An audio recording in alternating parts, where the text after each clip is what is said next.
Salut à tous et bienvenue sur Geeko World. On est le 28 novembre 2024 et on va passer en revue l'actualité manga et animé des derniers jours. Aujourd'hui, journée un peu particulière sur la chaîne parce qu'il y aura deux vidéos.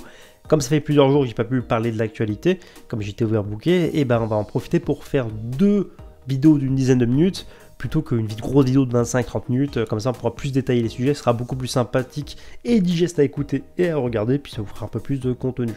Bref, on va pas plus tarder que ça.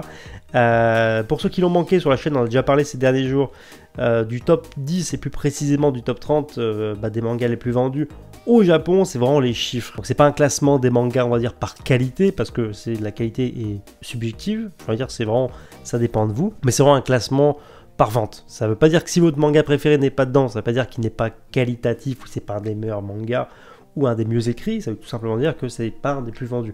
Mais il faut pas le prendre pour soi. Bref, on va commencer avec le potentiel, c'est une rumeur. Donc vraiment, on sort les pincettes, on prend les pincettes. C'est Animsumi qui nous relaye ça. Le manga Nana, pour ceux qui ont commencé les mangas récemment ou à la période du Covid par exemple, etc., vous connaissez peut-être pas forcément, mais Nana c'est tout simplement le roi des mangas shoujo, si vous voulez. Je pense l'expliquer comme ça. C'est le plus gros des shoujo. Enfin, moi je l'ai toujours considéré comme tel et beaucoup aussi. Et si vous voulez, c'est un peu le Hunter x Hunter en termes de publication, voire même peut-être pire, des mangas shoujo. C'est-à-dire que Nana, c'est un manga ultra populaire, mais qui est dans un hiatus, donc c'est-à-dire une pause depuis 2009. Donc ça fait de nombreuses années, ça fait plus de 10 ans déjà.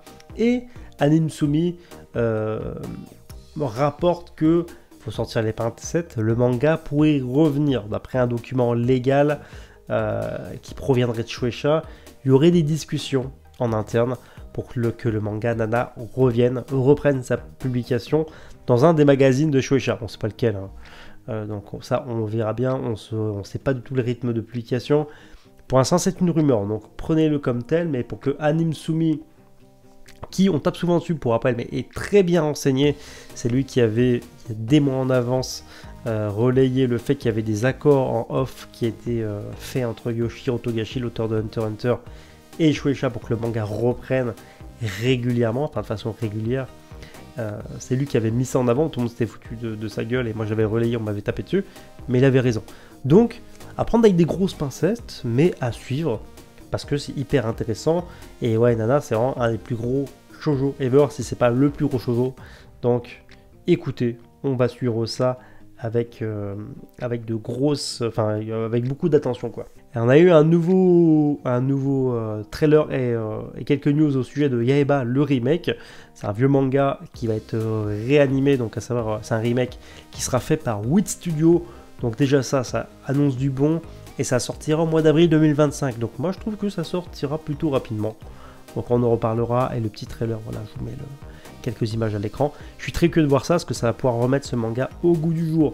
Pour ceux qui aiment bien Noël et qui aiment bien Rascal Does Not Dream of Santa Claus, donc l'animé a eu le droit à un nouveau visuel. Voilà, c'est mignon, c'est sympathique, ça sortira, comme toujours, ça sera Cloverworks, c'est un projet, ça sortira en 2025, pas plus de date pour l'instant. Animsumi, toujours, là aussi, rayon rumeur, donc prenez ça avec des pincettes. Nous met en avant le fait qu'il y aurait un nouveau projet animé dans les cartons, en off, pour célébrer le 20e anniversaire de l'animé Reborn. Déjà, putain, c'est un truc de fou. C'est un truc de fou, la claque. C'est un très très bon animé, mais qui est un peu mal vieilli, qui avait subi pas mal de censure à l'époque. Donc, affaire à suivre, là. Ça m'intéresserait beaucoup, mais on va pas s'enflammer.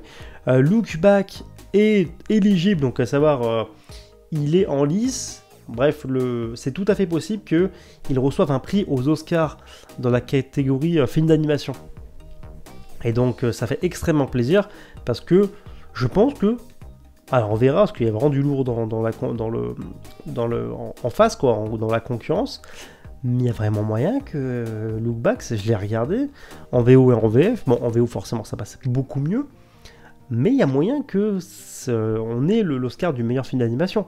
Je veux dire, l'histoire est touchante, on est sur une animation audacieuse, limite cartoonesque, t'as l'impression d'adapter vraiment un manga planche par planche, case par case, dans le style pur et dur. Les séquences où en fait on parle de manga, où le manga est un peu illustré, et ben, sont hyper intéressantes. Enfin, je veux dire, en termes d'idées créative. Il y avait vraiment beaucoup de choses hyper intéressantes avec Look Back, j'en avais parlé sur les réseaux là il y a 2-3 semaines quand j'ai maté le film. Donc écoutez, pourquoi pas, à suivre si le film d'animation obtiendrait éventuellement l'Oscar du meilleur film d'animation. On verra, mais moi je dis pourquoi pas. Oshinoko, The Final Act, donc à savoir le drama live action de la série, quoi, enfin tiré du manga du même nom, fera 2h09, ce qui est juste conséquent, et ça sortira le 20 décembre au Japon. Voilà, je suis pas fan d'adaptation live action de manga, mais pour ceux dont c'est le délire, pourquoi pas.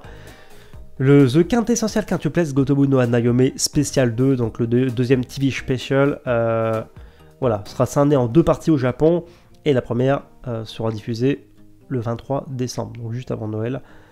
Tonjon Anki s'est offert un nouveau visuel célébrant l'hiver, voilà. Ça sera un des gros animés à suivre en 2025, clairement. Shaman King The Superstar, donc le spin-off de Shaman King, prend fin dans le magazine Pocket. Voilà, ça y est, la série sera plutôt courte. L'auteur de Girlfriend va commencer un tout nouveau manga très prochainement. Voilà, plus d'informations à venir et on parlera de la date très prochainement également. Il y a un teasing par rapport au 28e film de Detective Conan. 28e film déjà, on se rend pas compte, hein, c'est énorme. C'est vraiment beaucoup, on approche des 30 films. Donc ça sortira dans le prochain numéro du Shonen Sunday, disponible le 4 décembre. Voilà. Pour ceux qui sont fans, je sais qu'il y en a qui me regardent, qui sont fans des films de Detective Conan. Ils sont toujours très qualitatifs et puis ils peuvent se suivre à peu près indépendamment. Donc ça c'est cool. The Elusive Samurai, voilà, la couverture du tome 18. Là, le James Square, qu'est-ce qu'on a eu? Shoten, tome 9. Donc le nouveau manga par Takeshi Obata ou Tsugumi Oba, je ne me rappelle plus. Je crois que c'est Takeshi Obata. Enfin bref, le dessinateur de Death Note. Je les confonds toujours tous les deux. Le Weekly Shonen Jump numéro 52, la couverture, ça a été réservé à Undead Unluck. J'étais un peu déçu par cette couverture parce que c'est rare quand Undead Unluck a la cover. Et là, en fait, l'auteur n'a pas pris de risque. L'auteur n'a pas pris de risque parce que, alors c'est une nouvelle illustration, mais en termes de composition, t'as l'impression que c'est du réchauffé, du déjà vu. Voilà, c'était que mon avis. Couverture vraiment folle pour Mission Yozakura Family. Le tome 27 pour vraiment, la couverture est monstrueuse. Et je pense que dans le magazine actuellement, c'est un des mangas qui a toujours les meilleures couvertures. Voilà, c'est que mon avis. Faudra attendre un petit peu de temps avant de découvrir le prochain chapitre de Real, donc de Takehiko Inoue. Parce que là, après le chapitre qui sera publié prochainement, faudra attendre février pour le prochain chapitre. Donc voilà, faudra prendre son mal en patience. Faudra être patient également pour le prochain épisode de l'animé Is It Wrong to Try to Pick Up Girl in a Dungeon. Voilà, désolé pour l'accent. Parce que le prochain épisode sera diffusé le 5 décembre. Voilà, il y a un petit souci en interne par rapport à la production, ce qui décale la diffusion de l'épisode 9 au 5 décembre. On a parlé, vous le savez, vous l'avez sûrement vu la vidéo, on a parlé en détail des 30 mangas les plus vendus au Japon en 2024. Et ben voilà un peu plus un focus sur les tomes individuellement parlant des mangas qui ont été le plus vendus. Par exemple, One Piece a vraiment fait de grosses performances avec son tome 108 et son tome 109. Voilà, de grosses performances. Donc première place One Piece tome 108, deuxième place on a Jujutsu Kaisen tome 25, troisième place One Piece tome 109, Jujutsu Kaisen suit avec son tome 26 et 27 là en 4ème et 5ème position, One Piece encore 6ème, vraiment One Piece est monstrueux. Spy Family et son 13ème tome, je crois que c'était d'ailleurs le seul ou un des seuls tomes, je sais plus s'il y a eu un ou deux tomes en 2024 pour Spy Family, mais bref, 1 million de tomes écoulés, c'est énorme. Et puis ensuite pour les autres places du classement, 8ème encore Jujutsu Kaisen, bon bref, voilà, vous voulez voir, Spy Family 14ème, voilà, tome 14, 9ème, Hunter x Hunter 10ème quand même, avec plus de 700 000 copies écoulées pour son tome 38, My Hero Academia, tome 40, 700 000 copies écoulées également, Free Ren, très bien marché, avec le tome 12, quasi 700 000 copies, là aussi, Kingdom tome 71, monstrueux, Free Ren, là aussi, tome 13, grosse performance, My Hero Academia tome 41, grosse performance, voilà, globalement pour ça. Mien Reboko a écoulé plus de 1 500 000 copies, c'est juste monstrueux, en 19 tomes, pour un truc qui n'est pas paru c'est pas paru partout, dans le monde entier, quoi, donc c'est juste quasi exclusivement au Japon. Donc c'est pas mal, Chainsaw Man a dépassé les 30 millions quasi de copies écoulées, 29 millions de copies plus précisément pour ces 19 tomes. Enfin en circulation, pardon, je vous dis une grosse bêtise, les tomes en circulation c'est le nombre de volumes disponibles sur le marché, c'est pas le nombre de tomes vendus. Spy Family va rentrer en pause, on va finir là-dessus. Spy Family va rentrer en pause pour un petit moment parce que le manga va rentrer en pause pour 1 mois. Donc voilà, un break de 1 mois. Le manga ne reprendra qu'à partir du 23 décembre 2024. Voilà, faudra être patient. Faudra être patient pour découvrir la suite, mais rien de bien grave, hein. C'est pas par rapport à la santé de l'auteur ou quoi. Je pense que l'auteur, comme il a démarré un nouvel arc, je pense qu'à mon avis c'est ma théorie personnelle, mais c'est pour se concentrer sur le tout nouvel arc. Donc le dernier chapitre en date, daté du 25 novembre, donc c'est très récent. Et pour le reste, rendez-vous juste avant Noël pour découvrir le prochain chapitre de Spy Family. Écoutez, voilà, c'est tout pour cette vidéo. Je vous redonne rendez-vous ce soir on va se concentrer plus en détail sur le Shonen Jump, sur le classement du Shonen Jump, etc. Donc à tout à l'heure pour une prochaine vidéo.